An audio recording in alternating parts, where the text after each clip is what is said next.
Rádio Rio de Janeiro, a emissora da Fraternidade, passa a apresentar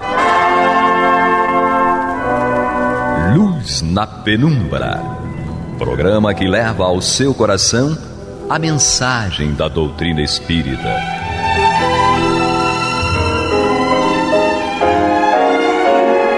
E com vocês, Leci Setúbal e Paulo Renato, para o estudo do Livro dos Médiuns, da obra codificada por Allan Kardec.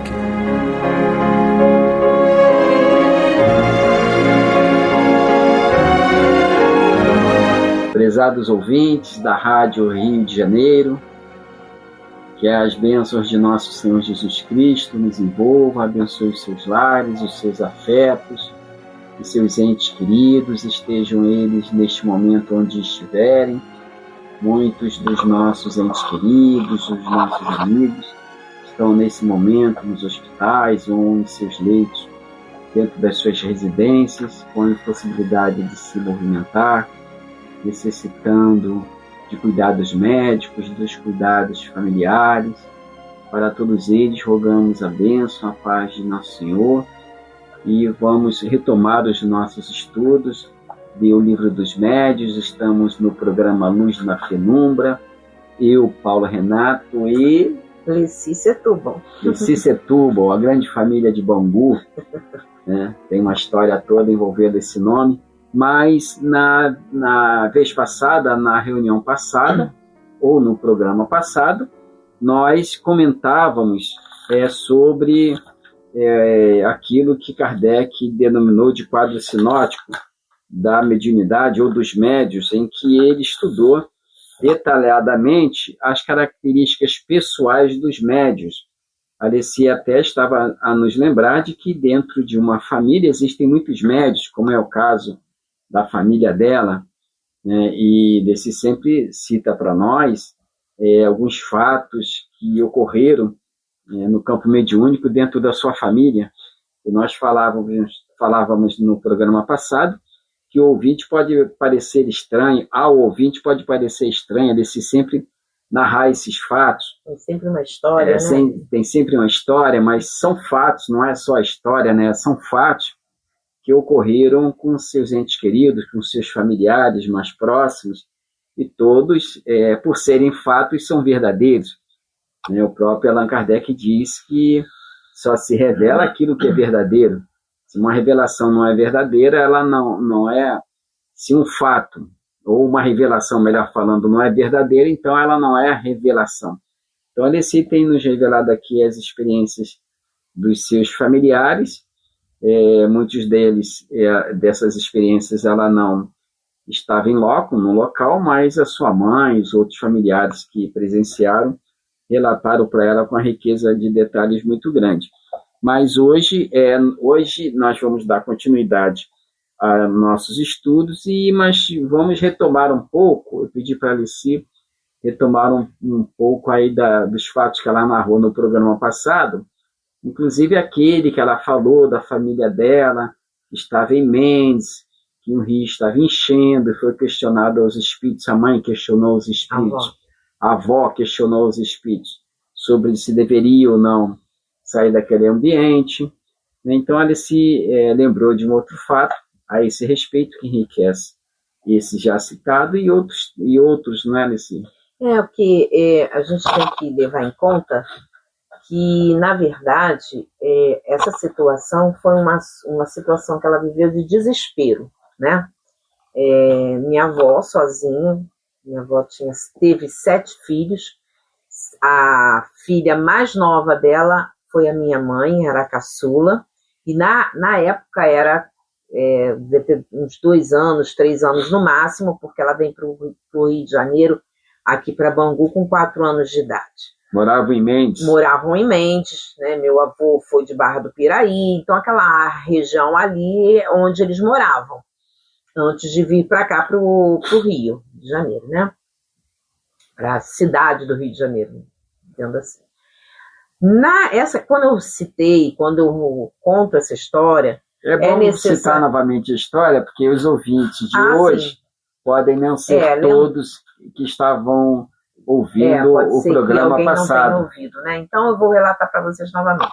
A história é a seguinte: a minha avó, como eu já falei, já contei algumas histórias dela, que ela era uma médium, antes de ser médium, ela era católica, muito católica, com os santinhos dela em casa, né? Depois, quando ela veio aqui para Bangu, ela era aquela pessoa que fazia a hóstia, né, para a missa de domingo, então ela era bastante integrada nas atividades da igreja católica. Aí Mendes teve... Mas em Mendes, ela, como uma grande falei, tempestade. Né, uma tempestade muito grande, o rio, que era próximo, invadiu a cidade e estava enchendo toda a cidade. E ela estava sozinha com os 7 filhos. Pequenos. O mais novo era minha mãe, porque a diferença de idade deles era muito pouca.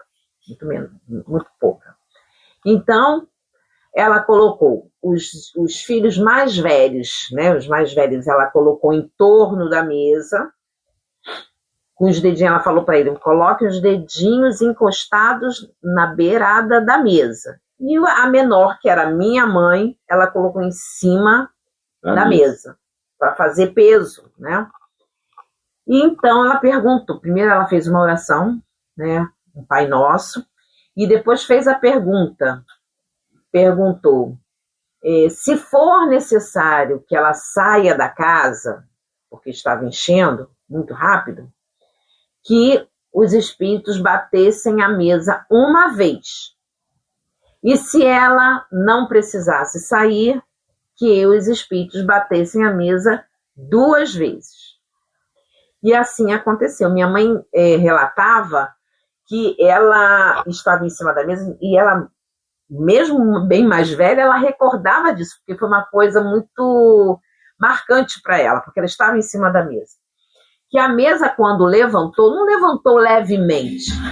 Levantou sobre os 2 pés. Sobre os 2 pés, a ponto de se inclinar para trás. E a minha avó teve que segurar ela, porque senão ela ia cair dentro d'água. Então a inclinação foi muito forte, foi muito grande, então não deixou dúvidas. E realmente a mesa bateu 2 vezes. Quer dizer, não foi o balanço da água que fez com que a mesa se inclinasse. Né? Foi um movimento intencional.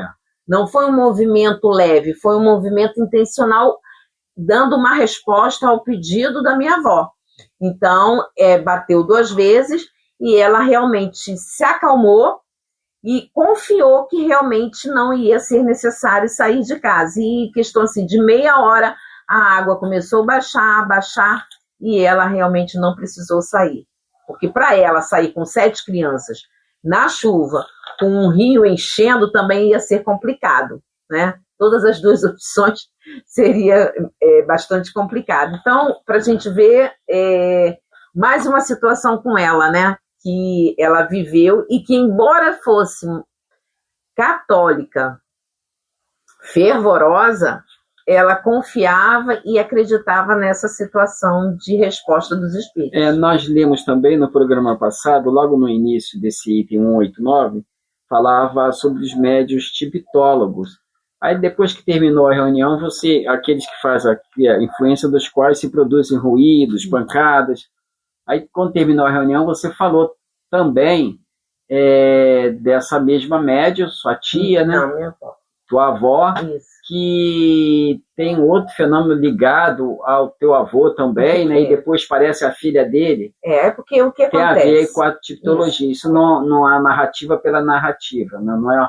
Nós não estamos trazendo o fato pelo fato, está dentro aqui do estudo. Isso, porque essa história que você quer, eu conto aquela história anterior que o vovô contou, isso, né? Da tesoura, que você chegou a falar também. Isso. Mas depois tem um desdobramento também, depois que tua tia desencarna. O que acontece? É uma família com muitos médiuns.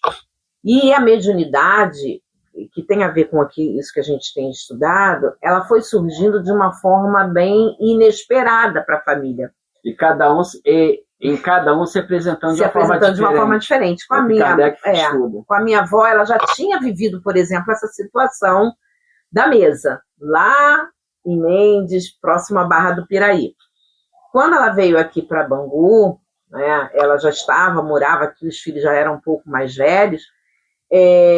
Ela se encontrou com problemas de uma doença que ninguém sabia o que ela tinha, que ela não conseguia levantar da cama, não conseguia falar, não conseguia se movimentar. Isso. Aí você contou a história da tesoura. Isso, e num determinado dia, meu avô escutou um barulho muito forte dentro de casa, incessante, e ele achou que alguém tinha entrado dentro de casa para fazer alguma maldade. Como ele não estava acostumado com isso, o que ele fez? Ele pegou uma tesoura que ele usava quando ele era sapateiro, e depois ele passou para outra profissão.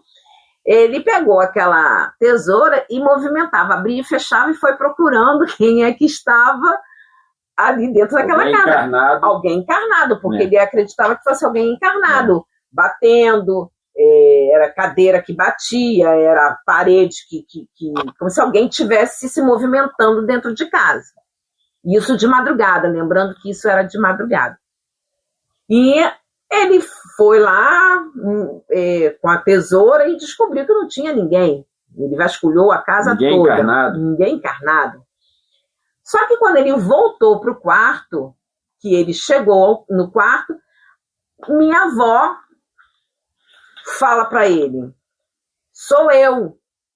Tá me procurando? Quer dizer, não era a tua avó. Não era ela. Porque você falou, desculpe interromper, a gente está retomando a experiência que você contou na semana passada, no estudo passado da tua tia com o teu avô. Da minha avó. Com a tua avó. Quer dizer, quando ela estava impossibilitada de andar, por causa da influência daquele espírito. Isso. E quando seu avô retorna para dentro de casa... Quem estava fazendo essa movimentação toda, aquele barulho, era esse espírito que veio falar por ela. É isso. Então ela começa, nesse momento, aí ele faz oração, ele reza todas as orações da Igreja Católica, o Pai Nosso, a Ave Maria, o Rosário, um monte de coisa, e com o tempo ela vai se acalmando e volta ao normal. Porém, no dia seguinte, ele começou a procurar alguém que pudesse ajudar ele naquela situação, porque ele entendia que aquilo ali não era uma coisa normal. Então, alguém indicou ele, uma médium muito conhecida aqui na nossa região, na época, que era a Dona Zita. E ela foi até a casa do meu avô, conversou com a minha avó e resolveram que ela deveria ir conhecer o centro espírita, que logo depois ela começou a trabalhar como médium. Aí ela desencarnou. Ela desencarnou. Teve uma filha. Ela teve uma filha anterior, né, que era a minha tia, irmã da minha mãe. E ela também teve um fenômeno. Também era médium também, mas quando ela era criança, ela sempre foi uma criança, minha mãe dizia que sempre foi uma criança assim, vamos dizer assim, meio complicada na hora do sono, tinha muitos pesadelos, falava sozinha, mas nunca manifestou nenhum tipo sinal de mediunidade. E em certo dia, minha avó já havia desencarnado, porque ela desencarnou bastante cedo, né, bem nova. Meu avô conversando com a minha avó, ou com a minha tia, desculpa, irmã da minha mãe, e ele conversando com ela, de repente ela parou de falar. E ele está perguntando uma coisa para ela e ela parou de falar. E ele pergunta: Neuza, estou falando com você. Quando ela responde, ela já não responde mais como sendo ela. Ela já responde uma voz masculina e ela se sentindo como se fosse uma pessoa muito forte, como se eu tomar uma posição assim de erecta, né? Ereta, com os braços fortes, né? E partiu para cima do meu avô, dizendo que ele falasse com ele com muito cuidado, porque ele era um coronel ou um general, alguma coisa assim, né? Então, imagine teu avô nessa situação de novo. Mais uma vez passando por uma situação primeiro com a esposa, né? Depois com a filha. Com a filha, com a tia Neuza. Aí o que aconteceu? Então, o que acontece? Ela também, mas aí já tinha, né? Os filhos já... Ele já era família, espírita. Já era espírita, a família toda já era espírita por causa de vovó, né, que também acabou sendo uma médium, mas depois ela desencarnou. Então, para ele, aquilo ali foi mais fácil de lidar, porque não foi nenhuma novidade. E aí a minha tia passou novinha a ser médium também nesse centro espírita onde a minha avó começou. Então, quer dizer, são casos dentro de uma mesma família, são vários casos dentro de uma mesma família, que a gente sempre tem alguma história para contar. Isso é a história que a gente conta dentro da nossa família. Quando junta a família, todo mundo conta essas historinhas que passou de geração em geração. É interessante contar esses fatos, porque na casa de algum ouvinte, por certo, alguma coisa já aconteceu de semelhante e que ou está acontecendo e que o ouvinte pode pegar essa sua experiência de família e aplicar na dele, né, no sentido de procurar uma causa. Nesse sentido ainda de experiência de família, nós lembramos o que o próprio Allan Kardec coloca aqui no capítulo 14 de O Livro dos Médiuns, no item 159, quando ele diz assim: todo aquele que sente num grau qualquer a influência dos espíritos é por esse fato médium. Nós estamos estudando esse grau qualquer estudado e apresentado por Allan Kardec, quer dizer, as diversas maneiras, digamos assim, pelas quais se pode identificar em alguém que ela possui alguma característica de mediunidade. Aí ele fala assim: essa faculdade é inerente ao homem, não constitui, portanto, um privilégio exclusivo. Por isso mesmo, raras são as pessoas que dela não possuam alguns rudimentos. Pode, pois, dizer-se que todos são mais ou menos médios.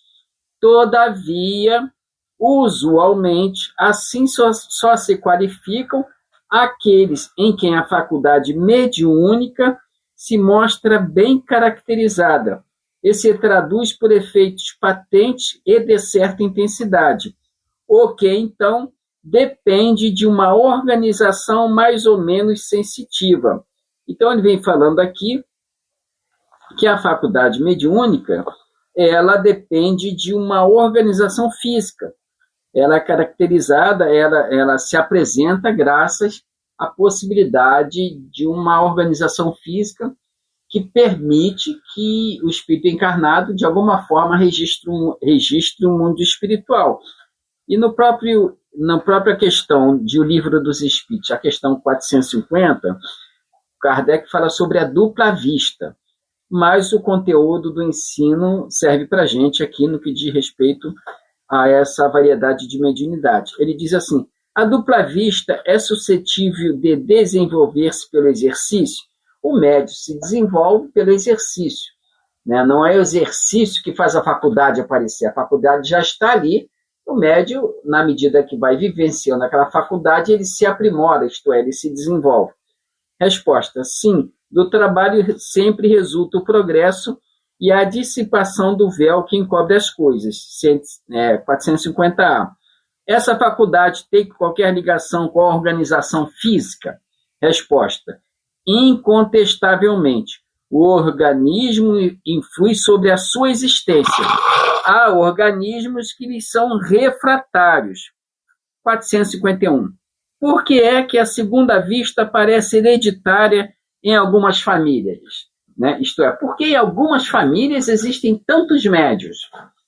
Resposta: por semelhança da organização, que se transmite como as outras qualidades físicas.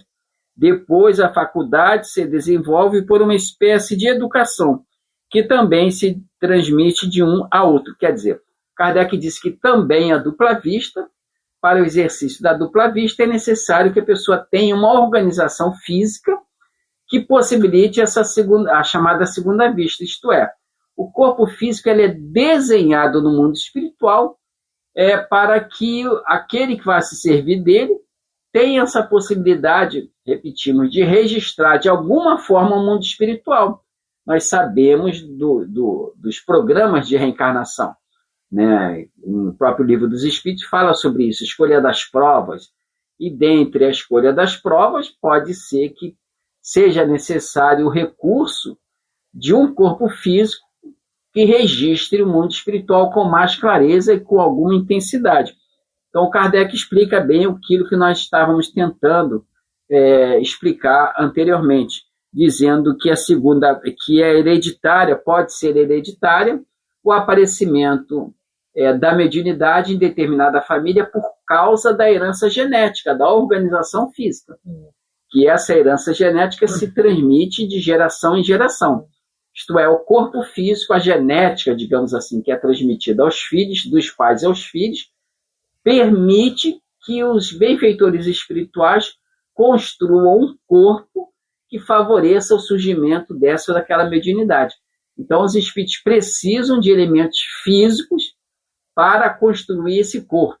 Não é? Eles não fazem com que a mediunidade apareça sem que ela esteja estruturada, digamos assim, na organização física. Essa explicação nos pareceu necessária para que surta melhor o entendimento que a gente quer dar sobre essas reflexões. Então, nós vimos aqui questões 450 de O Livro dos Espíritos a 451 e vimos a questão 159 do Livro dos Médios, no capítulo quando fala dos médios. Tá? É interessante, achamos interessante essas colocações, justamente para nos posicionarmos melhor nesse entendimento. Mas vamos continuar lendo aqui rapidinho, que o nosso tempo já está indo embora. Quer ler, Alice? Médiuns noturnos, dando continuidade aos nossos estudos. Os que só na obscuridade obtêm certos efeitos físicos. É a seguinte a resposta que nos deu um espírito à pergunta que fizemos sobre se podem considerar esses médiuns como constituindo uma variedade. Só um instantinho, Alice. O tempo não vai dar, a gente lê tudo e na próxima o ouvinte fica com as reflexões que puder fazer sobre esse tema. No próximo programa a gente relê e faz os comentários, tá bom? Exatamente. Pode ler? A gente lê e vamos ler encerra, né? E na próxima a gente dá continuidade. Então, dando continuidade. Certamente se pode fazer disso uma especialidade, mas esse fenômeno é devido mais às condições ambientais do que à natureza do médium ou dos espíritos. Devo acrescentar que alguns escapam a essa influência do meio e que os médiuns noturnos, em sua maioria, poderiam chegar pelo exercício a operar tão bem no claro quanto na obscuridade. É pouco numerosa esta espécie de médiuns, e cumpre dizê-lo graças a essa condição que oferece plena liberdade ao emprego dos truques de ventriloquia e dos tubos acústicos. É que os charlatães han abusado muito da credulidade, fazendo-se passar por médiuns, a fim de ganharem dinheiro. Mas que importa? Os trampolineiros de gabinete, como os da praça pública, serão cruelmente desmascarados e os espíritos lhes provarão que andam mal, imiscuidando-se na obra deles. Repito, alguns charlatães receberão de modo bastante rude o castigo que os desgostará do ofício de falsos médios. Aliás, tudo isso pouco durará. Erasto. É interessante que tem algumas comunicações de Erasto, muito boas, que nós vamos ler nos próximos programas e refletir sobre elas. Fazemos lembrar, novamente, de que esses estudos recentes, que falam sobre essas diversas características da mediunidade, elas interagem entre si, são chamadas transversais, e Kardec fez questão de frisar de que não são características absolutas. Um médium pode ter, e naturalmente tem, várias dessas características que agora estão sendo estudadas individualmente. Então, na próxima semana, próximo programa, se Deus assim permitir, nós leremos e comentaremos esse Médiuns Noturnos, que o próprio nome é meio estranho, né? Médium Noturno. Né, Alice? Interessante mesmo, né? Estudar esse capítulo. Então, na próxima semana, estaremos aqui reunidos novamente, estudando o capítulo 16 dos Médiuns Especiais. Pedimos a bênção de Deus para os seus lares, para as suas famílias, para os seus corações. Muita paz a todos. Você está ouvindo o programa Luz na Penumbra.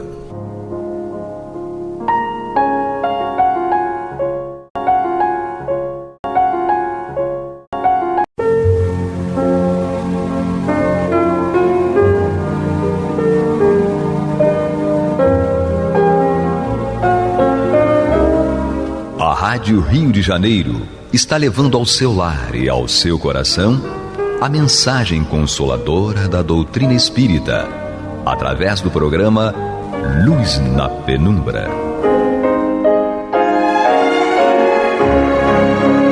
E agora com vocês, Amaury Santos e Astênio Oliveira, para comentar os textos da Revista Espírita de Allan Kardec no período de 1858 a 1868.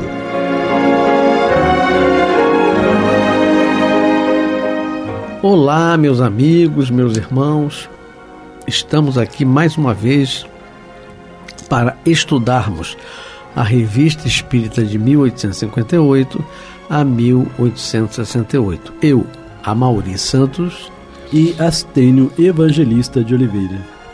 Lembrando sempre a vocês que não deixem de contribuir com o Clube da Fraternidade pelo telefone 3386-1422. 3386-1422. Astênio, vamos senhor. Continuar aonde nós paramos? Sim, sempre na revista? Em cada novo estudo, novo aprendizado. Sim, né? Sim. Tá, então nós estamos estudando a Revista Espírita de março de 1860. Estamos no finalzinho dela, daqui a pouco a gente já entra em abril de 1860. E nesse momento nós estamos estudando umas comunicações espontâneas que foram dadas na Sociedade Parisiense de Estudos Espíritas. E agora Kardec traz a comunicação intitulada Felicidade, que foi recebida pela médium Senhorita Eugenie. Então, quando fala senhorita, deve ser uma jovem médium, né? Exato. E aí começa a comunicação. O espírito era de uma mulher que se assinou Stael, né? Deve ter outra pronúncia, mas assim que se escreve, Stael. E ela diz o seguinte: qual é o objetivo de cada indivíduo na Terra? Quer a felicidade a qualquer preço. Então ela diz que todo indivíduo na Terra quer a felicidade a qualquer preço. O que é uma verdade. Nenhum de nós está em busca da tristeza, né? Em busca da infelicidade. O que é que faz que cada um siga uma rota diferente? Já que todos querem a mesma coisa, a felicidade, porque cada um segue uma rota diferente, né? É que cada um de nós espera encontrá-la num lugar ou numa coisa que lhe agrada particularmente. Uns buscam a glória, outros as riquezas, outros ainda as honrarias, né? Porque cada um de nós identifica aonde que parece que ali vai encontrar a felicidade. Na glória, nas riquezas, nas honrarias, né? Sim. O maior número corre atrás da fortuna, pois atualmente é o meio mais poderoso de chegar a tudo. Então, a gente não pode dizer que a gente não está no meio disso aí. Né? Se a fortuna pudesse nos visitar, nós não ficaríamos tristes, não. Né? Bom, então o maior número corre atrás da fortuna, pois atualmente é o meio mais poderoso de chegar a tudo. A tudo ela serve de pedestal. Mas quantos veem realizada essa necessidade de felicidade? Então ele passa até o último dia da vida na Terra procurando Sim. a felicidade. Sim. Então se mesmo que se a gente considerasse que a felicidade estaria na fortuna e a gente conseguisse a fortuna, ainda assim a gente ia olhar para a felicidade como algo que está lá na frente. Sim. E ia querer continuar buscando a felicidade, né? Então a tudo ela serve de pedestal. Mas quantos veem realizada essa necessidade de felicidade? Muito poucos. Perguntai a cada um dos que chegam se alcançou o objetivo a que se propunha, se são felizes. Todos responderão, ainda não. Então, os milionários não se sentem felizes, os poderosos não se sentem felizes, né? Então, todos responderão, ainda não. porque todos os desejos aumentam na proporção daqueles que são satisfeitos. Então, alcançou um patamar, se quer alcançar outro, né? Se hoje há tanta gente que quer interessar-se pelo Espiritismo, é porque, depois de ver que tudo é quimera, e mesmo assim, querendo alcançá-la, querendo alcançar a felicidade, experimentam o Espiritismo, como tentaram a riqueza e a glória. Interessante esse ponto de vista dela, né? Considerando que a busca pelo Espiritismo também pode significar a busca pela felicidade, né? ou da felicidade. E que, no fundo... É compreender, né? Porque o Espiritismo faz você compreender. Sim, ele te gera alegria. Exatamente. Né? Bom, aí prossegue a Stael. Se Deus pôs nos corações essa necessidade tão grande de felicidade, é que ela deve existir em algum lugar. Ela, a felicidade. Sim. Né? Então, se é uma postura generalizada de todos quererem buscar a felicidade, se está em todos, é porque deve ter sido implantado por Deus em todos. E se Deus implantou em todos o desejo de alcançar a felicidade, é que a felicidade deve ser algo atingível. Né? Em algum lugar deve estar a felicidade. Sim, tende confiança nele, em Deus. Mas sabei que tudo quanto Deus promete deve ser divino como ele, e que a felicidade que buscais não pode ser material. Então, esse sentimento divino que nós temos de ter a felicidade, de alcançar a felicidade, ele é divino, mas não pode estar relacionado a coisas materiais, né? Passageiras. Prossegue a Stael dizendo o seguinte, falando sobre a felicidade. Vinde a nós, todos vós que sofreis. Então, quando fala vinde a nós, ela está se referindo aos espíritos, né, que se aproximam dos homens a fim de gerar essa felicidade, né? Vinde a nós, todos vós que sofreis. Vinde a nós, todos vós que necessitais de esperança. Porque, quando na terra tudo vos faltar, nós aqui teremos mais do que solicitam as vossas necessidades. Mães desesperadas, que vos lamentais sobre um túmulo, vinde aqui. O anjo que planteais vos falará, vos protegerá, vos inspirará a resignação, as penas que suportastes na terra. Todos vós que tendes insaciável necessidade da ciência, dirigi-vos a nós, porquanto somente nós podemos dar ao vosso espírito o alimento necessário. Vinde, saberemos achar um alívio para cada ferida, e por mais abandonados pareçais, há espíritos que vos amam e estão prontos a vô-lo provar. Falo em nome de todos. Desejo que venhais pedir-nos conselhos, pois estou certa de que voltareis com a esperança no coração. Então, é quase igual, né, Astênio, o que o próprio Jesus falou, né? É bem espírito evangélico, né? Cristão, né? É como se os espíritos dissessem, eles estão a serviço de Jesus, né? Então, se nós buscávamos Jesus tentando encontrar consolação para as nossas dores, os espíritos, em nome de Jesus, se colocam à nossa disposição, né, para que nós os busquemos para encontrar consolação para as nossas dores. E também ela fazendo um elo, né? Ela usou isso aí, né? Que a Itane, né? Falou. Aqui é a Stael, né? Que está falando. A Stael falou. Ela usou o argumento, né? Do consolo. Sim. E do espiritismo. Sim, quando ela fala vinde a nós, vinde ao espiritismo, não seria a ela especificamente, né? Mas aos espíritos que estão revelando a doutrina espírita. E é interessante que entra uma nota logo em seguida, Kardec coloca o seguinte, um instante depois, então foi coisa bem rápida, um instante depois, o espírito escreveu de novo espontaneamente. E a gente vai verificar que, quando ela acabou a comunicação dela, ela percebeu algumas pessoas de risinho no canto da boca, como se estivesse debochando dela, pelo que ela falou, né? E aí, Kardec coloca que um instante depois, o espírito escreveu de novo espontaneamente. E então a Stael escreveu: muitas vezes o sorriso vem aos lábios de certos ouvintes e se escapa aos médiuns, não escapa aos espíritos. Então, ela observou os debochados ali presentes, né? Mas não temais, são os que mais sorriram que mais acreditarão depois. E nós vos perdoamos, porque um dia podereis vos arrepender de vossa ironia. Estou convicta de que, senhoras, de perto de cada uma de vós, estou convicta de que, senhoras, se perto de cada uma de vós se achegasse um ser perdido que tivesseis amado, a recordar-vos uma lembrança, trocaríeis vosso sorriso de incredulidade por um suspiro e ficaríeis felizes ou ansiosas. Ficai tranquilas, vosso dia chegará e sereis tocadas pelo coração, porque, como bem eu sei, é a vossa corda mais sensível. Então, puxãozinho de orelha. Quem estava debochando dela eram mulheres que estavam na reunião. Estava ironizando. E ela imediatamente puxou a orelha, né, de todo mundo.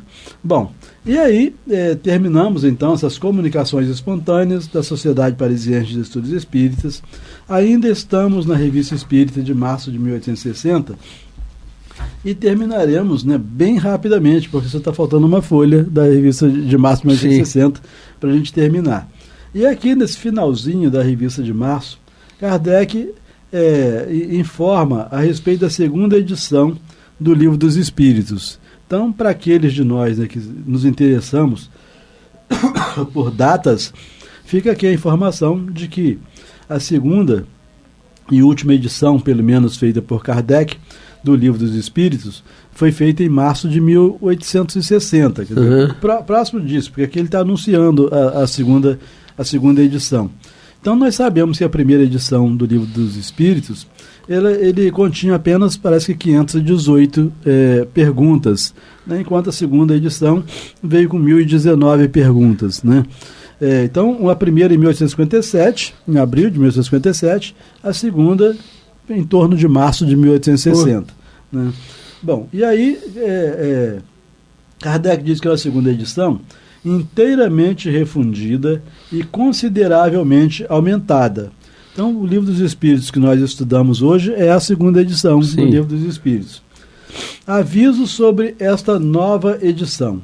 E ele diz o seguinte: na primeira edição desta obra, do Livro dos Espíritos, anunciamos uma parte suplementar. Devia compor-se de todas as questões que ali não puderam entrar, ou que circunstâncias ulteriores e novos estudos deveriam originar.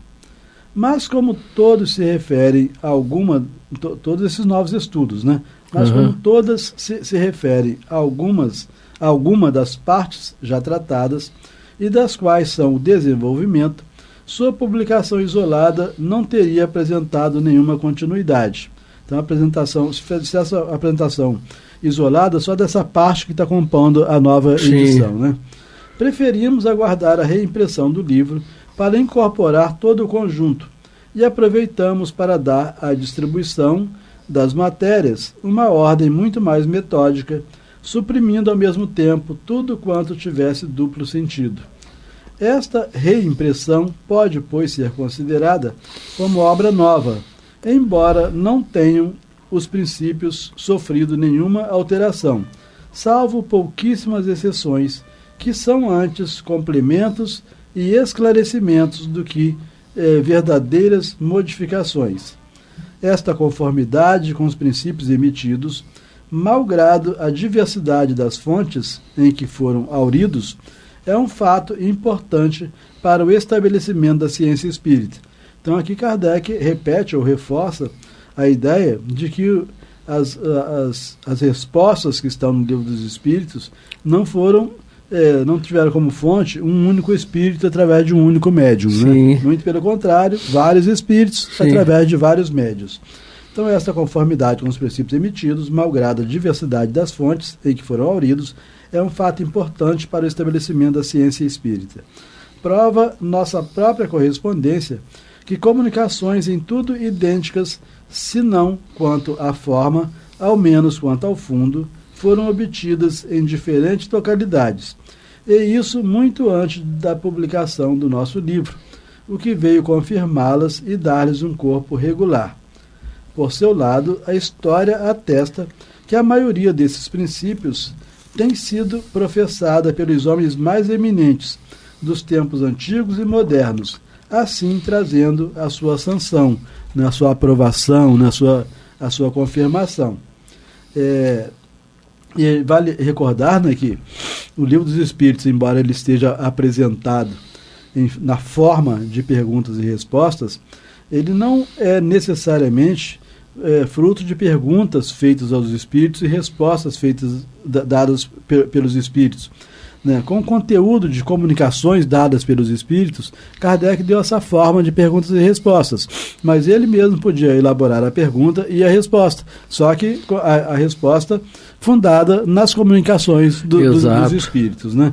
Ao invés de ele simplesmente colocar todas aquelas comunicações, publicar todas aquelas comunicações, ele deu essa forma mais interessante de perguntas e respostas. Questionamentos. Bom, E aí, a última coisa que tem na Revista Espírita de março de 1860 é um aviso de Kardec aos leitores da Revista Espíritas a respeito de cartas não assinadas, porque Kardec ficou cada vez mais ocupado. Nós estamos aqui em março de 1860. O Livro dos Espíritos tinha sido publicado 3 anos antes. E aí as pessoas começaram a enviar cartas irresponsáveis, nem assinavam a carta, né? Então Kardec dá um aviso a eles aqui sobre isso. Dizendo assim, algumas vezes recebemos cartas que trazem como única subscrição um dos vossos assinantes, um dos vossos leitores, um dos vossos adeptos, etc. Exato. Sem outra designação. A maioria dessas cartas contém relatos de fatos, comunicações espíritas, perguntas pedindo resposta, ou ainda solicitação de evocação de certas pessoas. Julgamos dever prevenir nossos leitores, assinantes ou não, que toda carta não autenticada, né, ou não subscrita, né, será considerada não recebida. Assim, não lhe daremos nenhuma atenção. Em nossos relatórios, usamos de grande reserva quanto à publicação dos nomes próprios. Ele fala assim, coloca o seu nome, a gente não vai publicar o seu nome, exceto se você autorizar. Sim. Mas você me a opção sem nome? Não, então, já que você... nós também não vamos... já que você não tem nome, você não tem carta também. Exatamente. Né? Bom, então, em nossos relatórios, usamos de grande reserva quanto à publicação dos nomes próprios, porque compreendemos a necessidade de certas posições. Razão porque não citamos senão aqueles que nos autorizam. Outro, porém, é o critério a respeito das comunicações que nos fazem. Tudo quanto não é assinado é refugado, até mesmo sem ser lido. Pois nossos trabalhos se multiplicaram de tal forma que não nos permitem ocupar-nos com aquilo que não tenha um caráter sério. Né? Então, um dos critérios dele de imediato seria verificar se a carta estava assinada. Se não estava assinada, ele certamente nem no envelope, identificando, né, quem é que tinha remetido, então já ia direto para o lixo. Né? Isso mesmo. Tinha muita coisa séria para fazer, para ficar gastando tempo com quem... Lendo publicações que não eram responsáveis. Isso. E aí, meu amigo, chegamos na Revista Espírita de abril de 1860. Ainda tem tempo. Tem tempo. E aí nós chegamos em abril de 1860, nós vamos até 1868. Né? Vamos ver quantos anos de vida Deus nos dará ainda. Exatamente. Né? Ou quem vai nos substituir no programa. Isso aí. Porque para chegar, nós começamos na de 1858. Né, porque são os anos pares só. Então estudamos toda a revista de 1858 e estamos em abril de 1860. E há quanto tempo nós estamos fazendo esse estudo? Né? Significa que a gente vai precisar de outra encarnação para poder chegar a de 1868. Temos a meta, né? Isso nos leva a admirar cada vez mais Kardec, né? Como pôde em tão pouco tempo produzir tanto, né? Exatamente. Nossa Senhora. Bom, aqui Kardec começa a Revista Espírita de abril de 1860 com o Boletim da Sociedade Parisiense de Estudos Espíritas. E na revista, na sessão de 24 de fevereiro de 1860, era uma sessão geral, que nós sabemos que existe uma semana era a sessão geral, tinha participação de todo mundo, né, e a outra sessão era a sessão privada. Sim. Então, na sessão geral, tratava de assuntos diversos. E aqui, então, entram comunicações diversas. Quando fala comunicações, não são comunicações espíritas, não são psicografias, Sim. São cartas, né? Então, comunicações diversas. Primeiro, carta de Diep, escreve Diep, confirmando em todos os pontos os fatos de manifestações espontâneas ocorridas na casa de um padeiro no vilarejo de Grandes Ventes, perto de Diep, e relatados pelo Vigia, publicado em nosso número de março. Então isso aí você deve se lembrar daquele padeiro que trabalhava com o filho e que os espíritos fizeram uma bagunça na padaria dele, né? Jogaram massa para tudo que era lado, os vinhos caíam, né? Enfim, um horror, né? Já de manhã na padaria, só na parte da tarde que parou. Bom, aí então aqui Kardec está dizendo que recebeu várias mensagens confirmando que aqueles fenômenos ocorreram, né? Bom, aí segunda comunicação.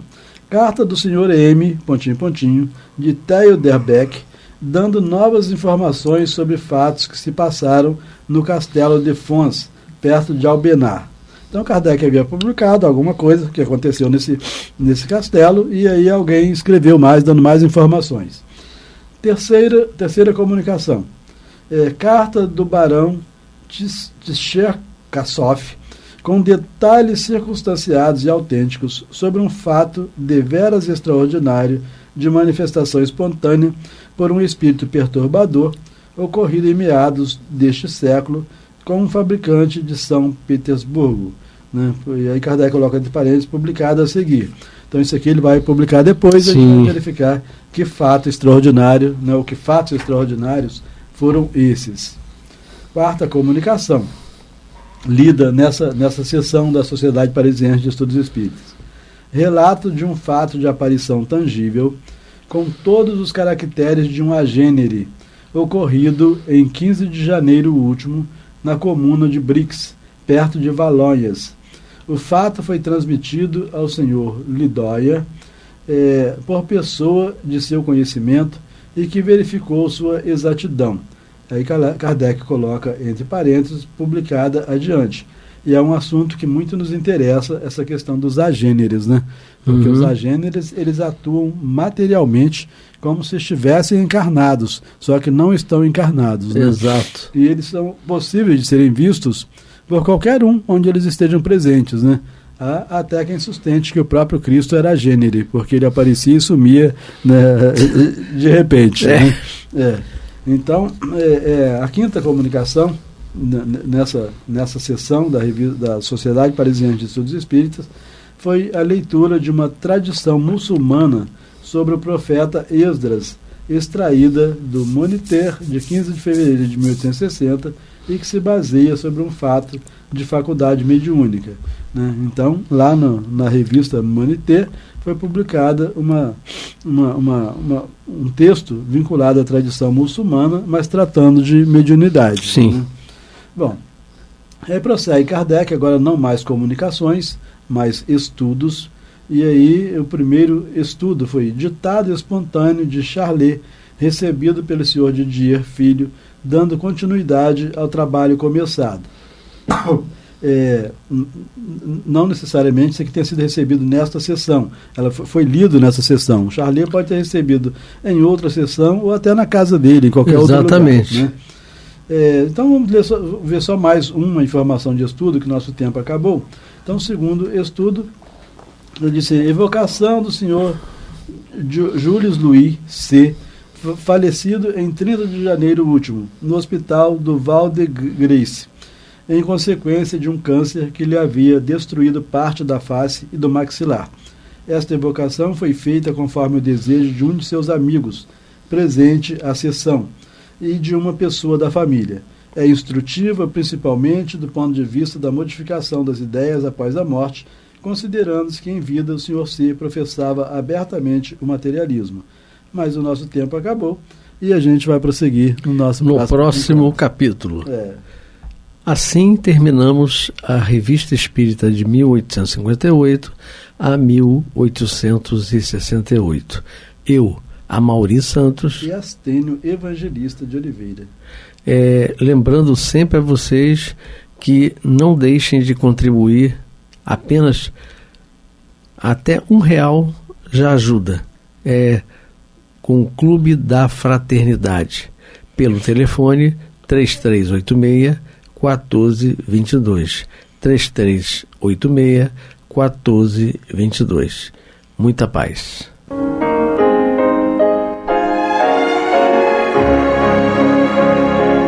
E vamos ouvir agora a prece de encerramento de nosso programa, na voz de Geraldo de Aquino.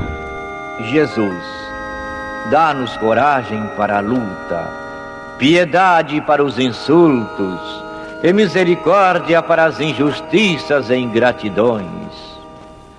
Limpa nossa alma de inveja e ambições mesquinhas, de ódio e de vingança o nosso caminho. E que dentro em pouco, ao recolher-nos de novo ao calor do nosso leito, para que o sono nos dê a paz e o esquecimento das tristezas humanas, possamos sentir, Senhor, no mais íntimo de nosso ser, a doçura indefinível do Teu amor e a grandeza incomparável da Tua divina presença. Que assim seja.